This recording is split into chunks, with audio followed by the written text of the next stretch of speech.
Herta for sure, Bob. Oh, Fittipaldi's right there at the back of Vassar's car. Fittipaldi making a charge now. Battle for 5th or 6th place. Battle for 6th.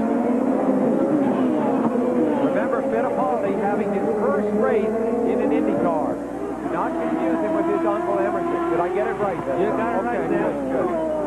77 laps complete, 90 laps scheduled distance. We're still looking at a race at distance. But the 2-hour time limit is going to be fairly close behind it. 10 cars all in the leader lap. Tires after a yellow are always a little bit faster. You see that most of the passing and most of the charging and most of the fights going on right after yellow. They'll lay back sometimes, let their tires cool off, because these cars really use their tires hard. So then they only have a little bit before they get them on again to make another run for a pass. This is a good battle between Vassar here and Fittipaldi, representing Vassar, of course, a great up-and-coming American driver. Fittipaldi, a guy who's coming up to the European ranks, finished by 3rd, 4th, Formula One. Look at that. Oh, Christian Fittipaldi right on. Scared him so bad that Herta came under him, too. Whoa! There's something wrong with the car. It just almost went and slowed down. Look at it, Dark. Big time. Al Unser Jr. right behind him. Al goes well off the pace of the race. Yeah, something went wrong with the car there because it doesn't slow down that much just because you made a little bit of mistake. Can you believe a race, an IndyCar race at this age where we have not seen Al Unser Jr.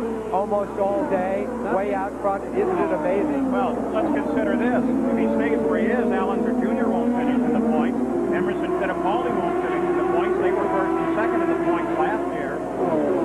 Other considerations in that whole points battle, you're going to Paul see Tracy won't finish in the points. He was 3rd. Michael Andretti, who led this race and took the pole, only leads here with 2 points. 1 for leading most laps and 1 for the pole, and that's it. You know, with Vassar's car, it almost looked like maybe it didn't pick up the fuel for a moment there. He was hooked up and going real good, and all of a sudden it just quit. Then he gets back up to speed.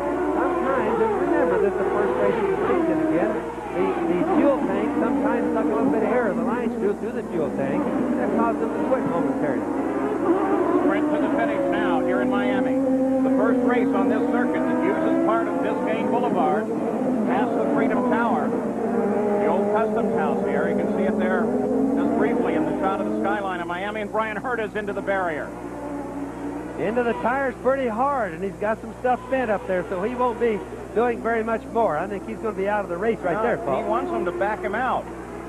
But now, as we close with just 10 laps to the finish, the officials will have to make a decision of whether or not it's worthwhile to put anybody on the course and get him out. Dean Hall comes very slowly past that scene. Notice that Rahal has closed up on Gugelmin. I missed my guess, of course. I thought Rahal would get by Gugelmin, but I think he's able to press him pretty hard. And we go full course yellow. Boy, now it's going to be close. Well, this is what everybody, it'll be close all the time, but this is what they all want because of their fuel. This is going to put everybody into a really good window for fuel. In other words, they ought to be able to go to the end. And bring the whole front of the field right together. They were ready to go to the end anyway. So this is going to tighten up the order, and Jacques Villeneuve will lose a 2-second advantage that he maintained. We'll be back. Live, Miami, Florida, Indy cars under a full course yellow. And just before this yellow came out, IndyCar Race Control and Chief Steward Wally Dallenbach said we're going to run the 90-lap distance.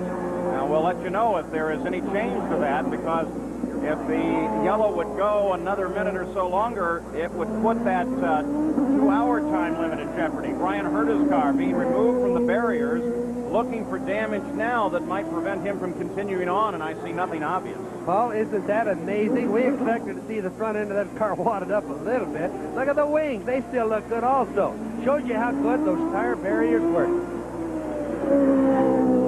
Coming up next on ABC Sports, there's regional coverage on Pizza Hut College basketball. Number 1, UCLA takes on Louisville. ACC rivals go head-to-head as Maryland battles Virginia. Big 8 power Kansas hosts Oklahoma State, or Florida meets Vanderbilt.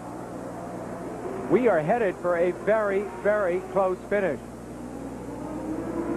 I just can't believe that you get in the tires that much and come out with a car looking this big. Jacques Villeneuve had offers to go into Formula One this year. He decided to stick with Indy cars, get more experience. As I said, he's only 23 years old.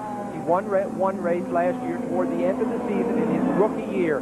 He is a prodigy, and it's interesting to see whether he'll be able to hang on and win the opening race this year. So there's the leader. Second place, third place for Scott Pruitt, Robbie Gordon.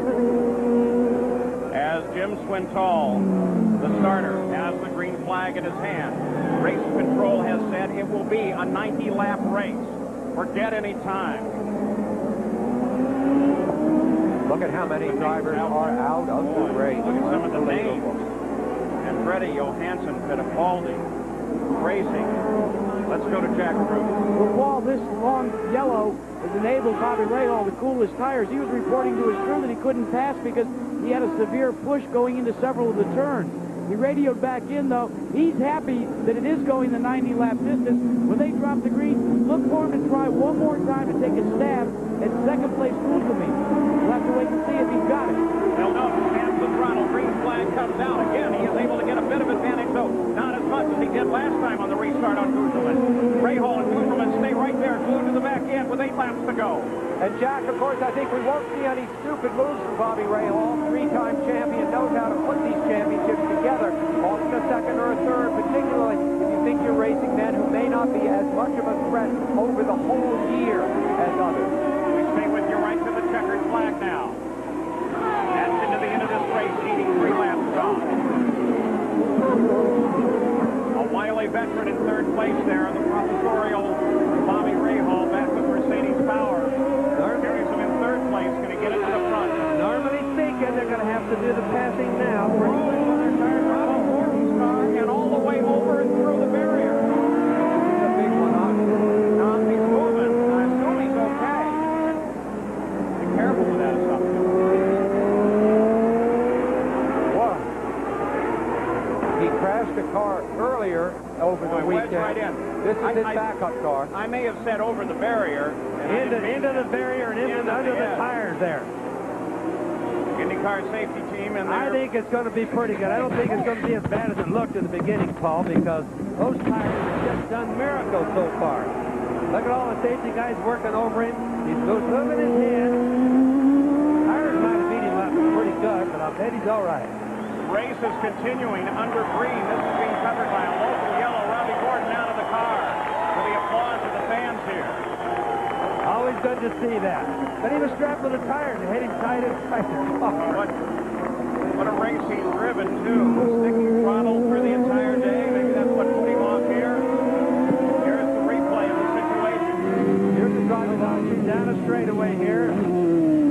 Going fast. Did a very jump around his car. Whoa!